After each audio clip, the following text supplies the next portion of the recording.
Oke, selamat siang untuk semua. Hari ini hari Sabtu tanggal 18 November tahun 2023. Jadi sekedar informasi bahwa Poros Maros Makassar itu macet karena adanya perbaikan jalan ya. Karena adanya perbaikan jalan di dekat dari ini ada perbaikan jalan sehingga jalur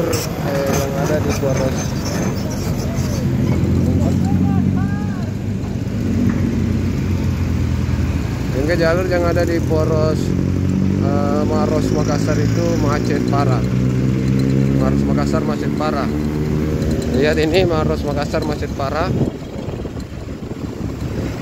Mulai dari situ tadi pasar Bulu-Bulu ya, hingga menuju, kita lihat kira-kira sampai di mana ya. Kalau salah sampai di Kota Maros tadi macetnya ya. Macetnya itu sampai di Kota Maros ya.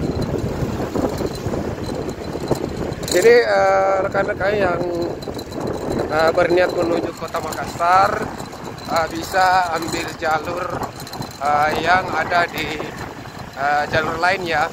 Bisa lewat Pati ini mungkin, atau mungkin bisa lewat Tandra Lili Moncongloe.